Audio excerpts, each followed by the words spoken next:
ছেলেটি যখনই ঘর থেকে বের হয় তখনই মুষলধারে বৃষ্টি নামতে শুরু করে, আর মেয়েটি ঠিক তার উল্টো। সে বাইরে পা রাখলেই সঙ্গে সঙ্গে আকাশ পরিষ্কার হয়ে যায়। জীবনে ছেলেটি যাই করে সবকিছুতেই কোনো না কোনো বিপত্তি ঘটে। আজ ঘর থেকে বেরিয়েই সে হঠাৎ এক দমকা হাওয়ায় উড়ে গেল। এদিকে মেয়েটি একটি জলের গর্ত দেখে সেটাতে পা দিতে চাইল, কিন্তু তার সৌভাগ্য এমন যে একটি খবরের কাগজ উড়ে এসে আগেই তার পায়ের নিচে বিছিয়ে গেল। সে হতাশ হয়ে সেখান থেকে চলে গেল। গেম পার্লারের সামনে দিয়ে যাওয়ার সময় মেশিনগুলো নিজে থেকেই জ্যাকপট হয়ে গেল। পাশের ফুলগুলো তার জন্য ফুটে উঠল, আর পাখিরা তার পেছনে উড়ে এসে তাকে ফুলের মালা পরিয়ে দিল। কিন্তু ছেলেটি যেদিক দিয়ে যায় সেদিকে সবকিছু ভেঙে চুরমার হয়ে যায়। এমনকি মইও যেন তাকে ঘৃণা করে। হয়তো এটাই নিয়তি। চরম দুর্ভাগ্যা ছেলেটি আর সৌভাগ্যবান মেয়েটি রাস্তায় একে অপরের সঙ্গে ধাক্কা খেল। দুজনেই মাটিতে পড়ে একে অপরের দিকে তাকালো। মেয়েটি হাত বাড়িয়ে তাকে শুভেচ্ছা জানাতে চাইল, কিন্তু ছেলেটি ভয় পেল তার দুর্ভাগ্য অন্য কারো ক্ষতি করতে পারে। তাই সে মেয়েটির হাত ধরল না এবং মন খারাপ করে চলে গেল। মেয়েটি অবাক হয়ে ছেলেটিকে দেখতে লাগলো, কারণ তিনিই প্রথম ব্যক্তি যার কারণে তার জীবনে দুর্ভাগ্যের অভিজ্ঞতা ঘটেছে। ছেলেটি যেদিক দিয়ে হেঁটে যায় সেদিকের ফুলও শুকিয়ে যায়। সে নিজের আঘাতপ্রাপ্ত হাতের দিকে তাকালো। এটাই ছিল প্রথমবার,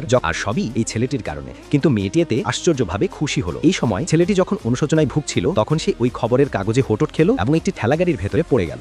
গাড়ির আটকে থাকা কাঠ সরে গেল, আর ঠেলাগাড়িটি দ্রুত গতিতে ঢাল বেয়ে নিচে নামতে লাগলো। গাড়িটি সোজা ধাক্কা মারল সদ্য উঠে দাঁড়ানো মেয়েটিকে, আর সেও গাড়ির ভেতরে পড়ে গেল। ঠেলাগাড়িটি দ্রুত গতিতে গাড়ি চলাচল করা মূল সড়কের দিকে ছুটে যাচ্ছিল। ছেলেটি ভয়ে কিছুই বুঝতে পারছিল না। তার উপর সামনে আবার একটি চেইন অ্যাক্সিডেন্ট। সব গাড়ি রাস্তার মোড়ে স্তূপ হয়ে আছে। ছেলেটির দুর্ভাগ্য যেন থামে না। মেয়েটি সামনে ঝাঁপিয়ে পড়ল। তার সৌভাগ্যে একটি গাড়ির লোহার পাত নিজে থেকেই রাস্তা তৈরি করলো। ঠেলাগাড়িটি সেই লোহার পাত বেয়ে উপরে উঠে শূন্যে ভেসে উঠল এবং দূরের টানেলের দিকে ছুটে গেল। ছেলেটির কাছে সবকিছুই অবিশ্বাস্য লাগছিল, কিন্তু উল্টো পথে যাওয়ার কারণে আরো অনেক গাড়ির মুখোমুখি হতে হলো। মেয়েটি তাকে মাথা নেড়ে ইঙ্গিত দিল, ভয় নেই, সে তো সৌভাগ্যের আশীর্বাদে চলা মানুষই। ঠেলাগাড়িটি সব গাড়িকে এড়িয়ে টানেলের কিনারে দিয়ে বাইরে বেরিয়ে গেল। একটু স্বস্তি পেতেও না পেয়ে দূরে থাকা একটি পিয়ানোর তার ছিঁড়ে গেল। পিয়ানোটি তাদের উপর পড়ল এবং দুজনেই শূন্যে ছিটকে গেল। মেয়েটি ছেলেটির হাত ধরে সামনের দিকে দৌড়াতে লাগলো। এই প্রথম ছেলেটির মুখে আত্মবিশ্বাসের হাসি ফুটল। তারা আবার ঠেলাগাড়িটি ফিরে এলো এবং দুজনে মিলে শহরের রাস্তায় আনন্দে ছুটতে থাকলো। মেয়েটির সৌভাগ্য ছেলেটিকে প্রথমবারের মতো অনুভব করালো যে সে ততটা দুর্ভাগ্যা নয়। এরপর তারা উঁচুতে উঠে গেল। নিচে বিশাল সমুদ্র, আর ঠেলাগাড়িটি দ্রুত গতিতে নিচে পড়ছিল। ছেলেটি মাথা নেড়ে মেয়েটিকে ইঙ্গিত দিল সাহস রাখার জন্য, কিন্তু এবার মেয়েটির নিজেরই আত্মবিশ্বাস কমে গেল। এই পর্যন্ত দেখলে স্ক্রিনের সামনে থাকা আপনারা চাইলে ছেলেটির জন্য একটি লাইক দিতে পারেন উৎসাহের জন্য। ঠিক হাত ধরার সঙ্গে সঙ্গে